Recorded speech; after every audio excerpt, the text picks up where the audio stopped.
স্বৈর শাসক আমলে ব্যবসাটা ভালো করে করতে পারিনি, পয়সাগুলো লুট করে বিদেশে নিয়ে গেছে, আর আমরা আইনের মধ্যে থাকে আইনের মধ্যে পড়ে গেছি, ব্যবসা চালাতে পারতেছি না নানা কারণে। ইলেকট্রিসিটি বাড়ে, গ্যাস বাড়ে, আমাদের যেই ব্যবসাটা বিশেষ গার্মেন্টস ওরিয়েন্টেড, এদের তো মজুরি বাড়ে না, বেতন বাড়ে কিন্তু এদের মজুরি বাড়ে না, তাদের আয়টা সংকুচিত হয়ে যায়। এই জিনিসটা কেউ চিন্তা করতেছে না। সরকারি চাঁদাবাজি আর বেসরকারি চাঁদাবাজি, এই দুইয়ের মধ্যে ব্যবসাটা পিষে যাচ্ছে। একটা ইউনিয়ন কাউন্সিলের থেকে একটা ট্রেড লাইসেন্স পাইতে হলে তারা অনেক পয়সা দাবি করে, কিন্তু প্রতিষ্ঠানগুলোর এত পয়সা দেওয়ার ক্ষমতা রাখে না। আপনার সফলতার মূলে কোন শক্তি ছিল? কাকে অনুকরণ করেছিলেন বা করছেন? আসলে আমার অতটুকু সফল হয়েছে কিনা সেটা আমি এখনো প্রশ্নবোধক। তবে আমার ফ্যামিলিতে প্রাতিষ্ঠানিক লেখাপড়া মা বাবার অনেক বেশি ছিল না, কিন্তু দুজনেই অসম্ভব জ্ঞানী ছিলেন। মা বিদুষী মহিলা ছিলেন, নমাজ কালাম নেকের আজগার নিয়ে থাকতেন। উনি কখনো আমাদের শাসন করতেন না, আগলিয়ে রাখতেন। আর আমরা তো অন্যায় করে আব্বাকে বলে দিতেন। আব্বা আমাদেরকে সতর্ক করে দেন এবং বলতে যে লেখাপড়া করতে হবে তোমাদেরকে। এই একটা জিনিস সবসময় উনি উদ্বুদ্ধ করতেন, যার কারণে আমি লন্ডনে যাওয়ার পরেও আমাকে অনেকে বলছে চলেন ব্যবসা করি আপনার, তখন অনেক সুযোগও ছিল এসব করার। আমি কিন্তু অনেক কষ্ট করে লেখাপড়াটা করছি এবং একটা স্কলারশিপ পাইছি, ও দিয়ে আমার চলছে। তো এটা আমার কাছে মনে হলো আমার আব্বা মায়ের দুজনেরই এবং গ্র্যান্ডফাদার থেকে ওনারও অসম্ভব রকমের একটা ড্রাইভিং ফোর্স ছিল যে তোমাদের লেখাপড়া করতে হবে। আর আমার পারিবারিকভাবে আমার গ্র্যান্ডফাদার খুব সেবামূলক কাজ করেছেন। ফাদার ওনার সম্পত্তি কলেজ স্কুল মাদ্রাসায় দান করেছেন। তো সেটা একটা ব্যাপার আছে, পারিবারিক কিছুটা ধরেন জিনের টানে মনে করেন হতে পারে। আমি ধরেন এই আসেনি ক্যান্সার হাসপাতালে যুক্ত আছি, ইউনিভার্সিটিতে যুক্ত আছি, বিজে ফ্যাশন ইনস্টিটিউট দেশে একটা ডিগ্রি কলেজ আছে। হয়তো আমি না আসলে আরেকজনে করতো, কিন্তু আমি থাকাতে হয়তো আমার এলাকাটা কিছু সমৃদ্ধ হয়েছে। ধরেন এই এলাকা কোনো কলেজ ছিল না, মেয়েদের লেখাপড়া ছিল না, যে আমাদের 1000-1200 ছেলে মেয়ে, তার মধ্যে 700 মেয়ে। এরা ইন্টারমিডিয়েট পাস করে বা ডিগ্রি পাস করে পিটিএ দেয়, স্কুলের টিচার হয়, ইন্টারমিডিয়েট পাস করলে একটা ভালো জব পেয়ে যায়। আমাদের হেফজোখানাতে 100-র উপরে হাফেজ বেরিয়েছে, এরা অনেকেই মিডল ইস্টে গিয়েছে। আমি সোহানবাগ হেফজোখানার সাথে অনেক দিনে যুক্ত, এখান থেকেও শত শত হাফেজ বেরিয়েছে, এরাও মিডল ইস্টে ওইখানে সেখানে গেছে।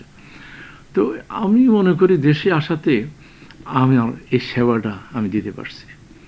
এই কয়দিন আগেও আমাদের একজন গাড়ির চালকের আত্মীয়ের ক্যান্সার, তো ভালো অবস্থাটা ছিল না, তারপর আমি তাকে সাহায্য করার জন্য হাসপাতালে বলে দিয়েছি। তো এটা ধরেন আমি মনে করি সামাজিকভাবে আমার দায়বদ্ধতা আছে। আপনি দেশের মানুষের কাছে কি প্রত্যাশা করেন, আর আপনার কোনো ব্যর্থতা আছে কিনা?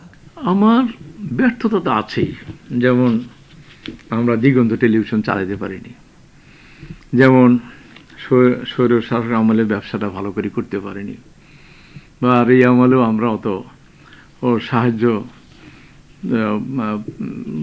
পাইতে একটু দেরি হতেছে, মনে হয় পাচ্ছি না এখনো, নানা রকম প্রতিবন্ধকতা তৈরি হয়েছে। কেউ বিনা আইনে পয়সাগুলো লুট করে বিদেশে নিয়ে গেছে, আর আমরা আইনের মধ্যে থাকে আইনের মধ্যে পড়ে গেছি, ব্যবসা চালাতে পারতেছি না নানা কারণে। আমার কাছে দেশের সবচেয়ে যেটা ব্যর্থতা মনে হয়, ব্যবসায়ীদেরকে যারা সত্যি কথা বলতে কি অনেকে এখন খেপে যাবেন, লোকাল চাঁদাবাজি, যদিও অনেক সময় আমাকে দিতে হয় না চেনা জানে মানুষের জন্য। আর লোকাল ধরুন ইলেকট্রিসিটি বাড়ে, গ্যাস বাড়ে, আমাদের যেই ব্যবসাটা বিশেষ গার্মেন্টস ওরিয়েন্টেড, এতে তো মজুরি বাড়ে না, বেতন বাড়ে কিন্তু এদের মজুরি বাড়ে না, তাদের আয়টা সংকুচিত হয়ে যায়। এই জিনিসটা কেউ চিন্তা করতেছে না। তারপরে আবার আমি কিছু সরকারি চাঁদাবাজি আর বেসরকারি চাঁদাবাজি, এই দুইয়ের মধ্যে ব্যবসাটা পিষে যাচ্ছে। একটা ইউনিয়ন কাউন্সিলের থেকে একটা ট্রেড লাইসেন্স পাইতে হলে তারা অনেক পয়সা দাবি করে, কিন্তু প্রতিষ্ঠানগুলোর এত পয়সা দেওয়ার ক্ষমতা রাখে না। এখন ব্যাংকে সেভ করার জন্য অনেক আইন হয়েছে, সিআইবি হয়েছে, অর্থঋণের আদালত হয়েছে, কোনো পয়সা না দিতে পারলে তার বিরুদ্ধে কেস আছে, জেল আছে, জরিমানা আছে, অ্যারেস্ট আছে। কিন্তু যাদের জন্য ব্যবসায়ীরা ক্ষতিগ্রস্ত হয়েছে সেই ব্যবসায়ীদের কোনো রক্ষা কবচ নাই, আজ পর্যন্ত শুনিনি। বিশেষ করে যারা আইএমএফ থেকে এসে দেশ পরিচালনা করতেছে তাদের প্রতি অনুরোধ, আপনারা মাঠে যান। এই গার্মেন্টস ব্যবসার জন্য আজকে গার্মেন্টস যদি 30 বিলিয়ন যায়, এই গার্মেন্টসের থেকে প্রশিক্ষণ প্রাপ্তরাই কিন্তু ও জড়না জায়গায় কাজ করতেছে, গার্মেন্টসে করতেছে। ইয়াং ওয়ান এখান থেকেই আমাদের বিজিএমের থেকে যারা পাশ করে বের হয়েছে এদেরকে ভিয়েতনামে নিয়ে গেছে। কথায় কথায় সবাই গালিগালাজ করে, কিন্তু এদের যে স্যাক্রিফাইস, এটা আমি কোনো কথায় শুনিনি এখনো। যখন গার্মেন্টসগুলো শুরু হয়েছিল, শুরুর সময় আমি ছিলাম, তখন ইনসেন্টিভ দিয়েছে এগুলো টিকিয়ে রাখার জন্য। আর এখন হুমকি দিয়েছে বেতন দিলে না আমরা জেলে ঢুকাবো। আমার কাছে এগুলো খুব অপ্রাসঙ্গিক। হ্যাঁ, কিছু লোক খারাপ থাকতে পারে, সেই জন্য তো সবাই খারাপ না। আপনি দেখেন, আমি তো সব উপদেশের খারাপ বলিনি, আমি বলছি কিছু উপদেশের গতি কম, আমি সম্মানের সহিত বলি। সেই হিসাবে আমরাও সবার থেকে সম্মান আশা করি। এই দেশে আমি আগেও বলেছি, আমি নিজে লটকন মার্কেট থেকে কাপড় কিনে স্যুট বানিয়েছি। আমাদের দেশের লোকেরা পুরান কাপড় ইম্পোর্ট দিয়ে চলতো, শীতের কাপড় চলতো। এখন গার্মেন্টস থেকে যেই কাপড়গুলো বের হয়, সোয়েটারগুলো বের হয়, এগুলাই আমরা কিনতে পারতেছি এখানে কম পয়সায়। এখন তখন যখন অভাব ছিল, দুর্ভিক্ষ হয়েছে, তখন 7.5 কোটি লোক ছিল, আর এখন 70 কোটির উপরে লোক। আপনার কাপড় চোপড় ওইরকম অভাব নাই। এরপর দেশীয় প্রতিষ্ঠান গড়ে উঠেছে। আমি যখন বিয়ে শাদী করেছি, আমাদের সমস্যায় যারা বিয়ে শাদী করেছে ওই সময়, সেই সময় দিল হয়তো জায়নামাজ একটা, তারপরে আপনার হয়তো ওই ইলেকট্রিক্যাল স্ট্যান্ড, তারপরে এটা একটা ছবি। আপনি 60-এর দশক 70-এর দশকের পরে এখন আপনি দেখেন ক্যাশ পয়সা দিচ্ছে, বড় বড় গিফটগুলো দিচ্ছে, দেশে তৈরি আপনার সিরামিক ইন্ডাস্ট্রি। পাকিস্তানে বলে একটা সিরামিক ইন্ডাস্ট্রি ছিল, এবং কতগুলা বিশ্বমানের সিরামিক ইন্ডাস্ট্রি হয়েছে। আপনি অবাক হবেন, মন্য সিরামিকের জিনিস লন্ডনে হ্যারোডসে ডিসপ্লেতে থাকে। শাহিনপুকুরের সিরামিক একচেটিয়া জাপানে এক্সপোর্ট হয়। এগুলো কিন্তু আমাদের অর্জন। যখন কথা বলবে, আমি সবসময় নিম্ন মানের কথাটাকে অপছন্দ করি।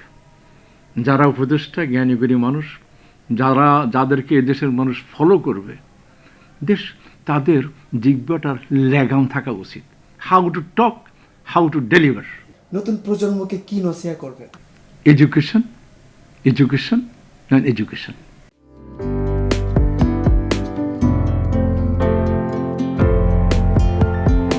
পহেলা জানুয়ারি 2025 ইউটিউব জার্নালিজমের অগ্রদূত changetv.press 6 বছর পেরিয়ে পা রাখল গর্বিত আমি অত্যন্ত আনন্দিত হলাম যে চেঞ্জ টিভি আগামী কয়েকদিনের মধ্যেই 6 বছর পূর্ণ করবে। হাঁটি হাঁটি পা পা করে চলা শুরু করে এখন সে বেশ দৌড়াদৌড়ি করছে বলা যেতে পারে। ও নামটাও অত্যন্ত বলবো যে সিগনিফিক্যান্ট, যে চেঞ্জ, এই গণঅভ্যুত্থান কিন্তু চেঞ্জ চেয়েছে। সেই হিসেবে তোমার টেলিভিশনের, তোমার এই চ্যানেলের নামের একটা যথেষ্ট মিল পাওয়া যায়। আমার প্রত্যাশা যে এই গণঅভ্যুত্থানের যে প্রত্যাশা, যে আশা আকাঙ্ক্ষা, চেঞ্জ টিভি সেটিকে এগিয়ে নিয়ে যাবে। তোমাকে শুভেচ্ছা চেঞ্জ টিভি যারা সম্পৃক্ত আছেন, যারা কর্মী আছেন, সামনে পেছনে সকলকে আমার শুভেচ্ছা। changetv.press, এক ফোঁটা হলুদও নেই।